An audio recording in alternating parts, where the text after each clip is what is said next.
Kamala's top choice to replace Joe Biden if he steps aside, sources say. Washington, July 3, Reuters.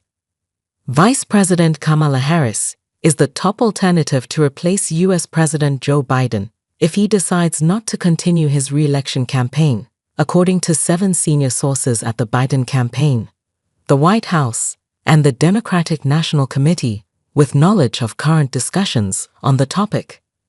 Biden's fumbling, sometimes incoherent, and widely panned first debate performance against Republican rival Donald Trump last week set off a wave of panic within the Democratic Party over concerns that he may not be fit enough to serve a second term, and prompted calls for top aides to resign. Some influential Democrats have floated alternatives to Biden besides Harris, including popular cabinet members and Democratic governors like Gavin Newsom from California, Gretchen Whitmer of Michigan, and Josh Shapiro of Pennsylvania. But trying to sidestep Harris is wishful thinking and would be nearly impossible, these sources, who did not wish to be named, said. If named as the party nominee, Harris, 59, would take over money raised by the Biden campaign and inherit campaign infrastructure, the sources said. She also has the highest name recognition among all the alternatives and the highest polling among Democrats who could seriously be considered a candidate, the sources said.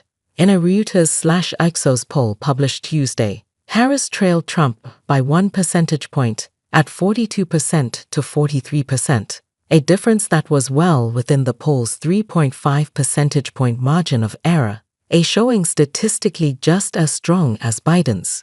In addition, she has already been vetted for national office and has survived intense scrutiny from Republicans, they said. Also, U.S. Representative Jim Clyburn, the man who was key to Biden's 2020 win, told MSNBC he would support Harris to be the Democratic nominee if Biden stepped aside. It's pretty near impossible to win the nomination over the vice president, said Michael Trujillo, a Democratic strategist from California, who worked for Hillary Clinton's campaign in 2008 and 2016. White House Press Secretary Karine Jean-Pierre said on Tuesday that Biden just had a bad night at the debate and would continue to make his case for re-election to the American people. The Biden campaign deferred to Harris's team for comment on the story. Harris's aides dismissed any talk of a Democratic ticket that doesn't include both Biden and Harris. Vice President Harris looks forward to serving a second term with President Joe Biden, a statement from her office said. Biden's campaign has amassed 3,894 delegates after state primaries, leaving only a few dozen uncommitted delegates outstanding.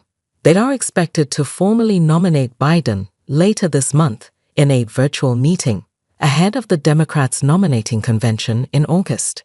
All of the delegates are not just Joe Biden delegates, they are Kamala Harris delegates, Trujillo said, adding she will have a sizable delegation and support in all 50 states on day one, he said. Donna Brazile, the former interim chair of the Democratic National Committee, who has a key committee role at this year's Democratic National Convention in August, said the person who can step in right away if Biden decides not to run is Harris. People may have dreams of another superhero, but there is a process, and the last time I checked, it's a Biden-Harris ticket. She's number 2 on the ticket, Brazile said, adding Biden remains the nominee for the Democratic Party and is not going anywhere.